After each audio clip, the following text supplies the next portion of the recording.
Nakita mo ba si Florence? Nawawala si Florence? Sino ba kayo? Tristan? Aldous? Anong ginagawa niyo mga siraulo?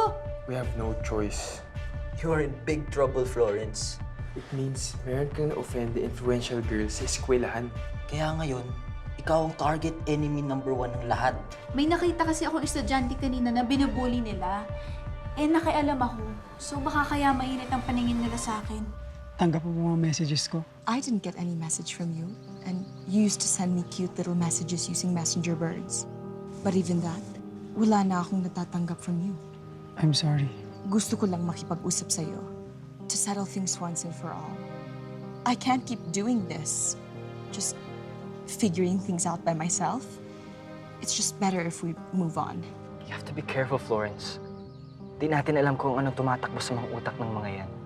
Owen, promise, hindi mo kailangan mag-worry sa akin. Gusto ko lang muna mapag-isa. Kaya ko yung sarili ko. Kaya ba ang dahilan kung bakit pinagtitripan ako ng sorority na yan, Ailip?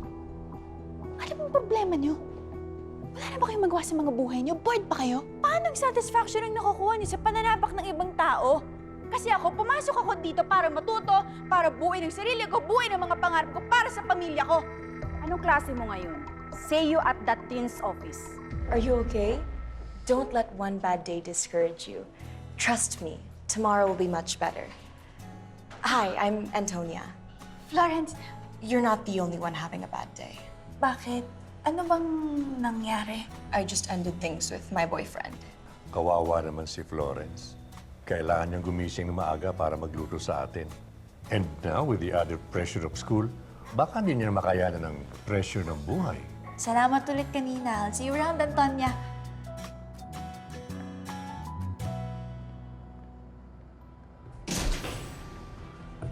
Ito na lang ako. May daan naman din dun.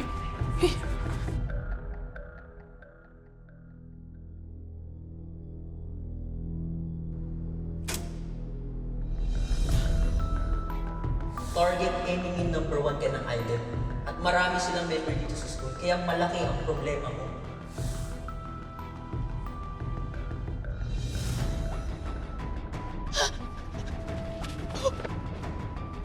Bakit mo ako sinusundan? Magpakita ka na. Akala mo natatakot ako sa'yo? Sino ka? Ha? Ha? Bakit mo ako sinusundan? Galing ako library. Nakita kita. Oh, yan ang kailangan mo. Tinawagan ko na si Cadensio. Sumabay ka na. Nagka-tricycle ako pa uwi. Wala nang tricycle. I'm sure marami pang tricycle sa highway. Doon ako mag-aabang. Ayaw mo ba ng isang sasakyan na lang? Less pollution pa. Alam mo ko anong mas less pollution? Maglakad pa uwi. The best way to mitigate global warming. Zero carbon emissions. Sigurado ka? Madilim dyan.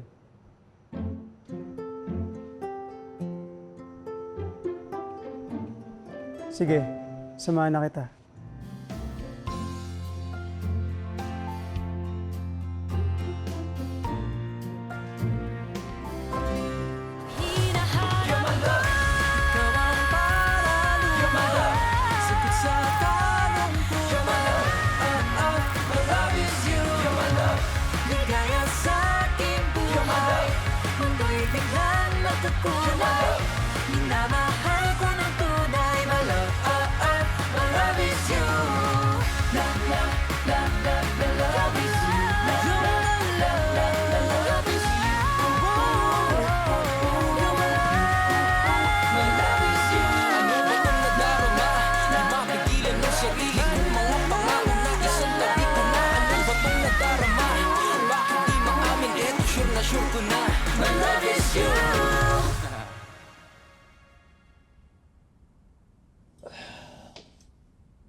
Si Nero?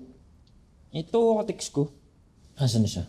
Don't tell me, first day pa lang ng school, nagpaka-good student na naman siya. Si Nero kasi yung standard ni Lolo pagdating sa school. Kaya tayo napipressure. Sabi niya, pauwi na raw siya. Sabay niya nga daw si Florence eh. Magkasama sila.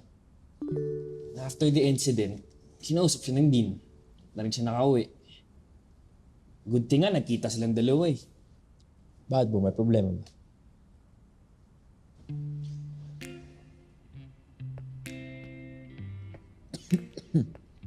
Problema nun. I don't know. To be honest, ayaw ko na rin tanungin. Kumbaga sa kwento, the plot thickens. Baka first day. Last pa Agos.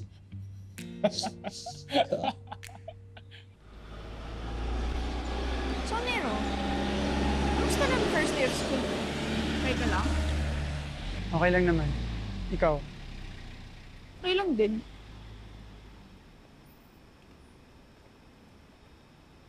Parang di ka naniniwala. sa mga narinig ko lang, mukhang di maganda araw mo sa school. Ano naman?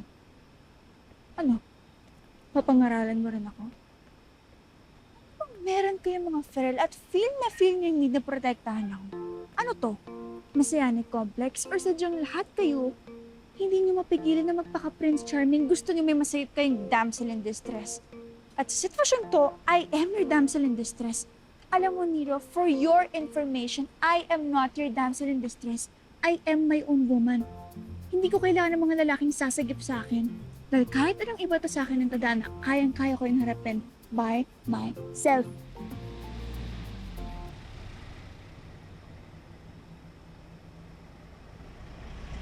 Hindi naman masama na humingi ng tulong sa iba. At hindi rin maganda na lagi sinasarili mo ang lahat. Huwag kang magsalita na parang hindi ka nasasaktan. Umakta na parang hindi ka nahihirapan. Dahil gano'n man itago yung loob mo, siguradong minsan, humihiling yan ng kadamay. Hindi kailangan ng humingi ng saklolo. Minsan gano'n talaga.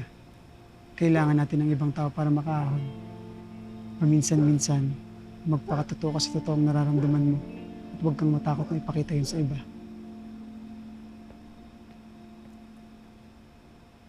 Wow!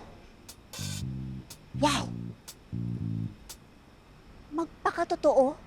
Talaga ba?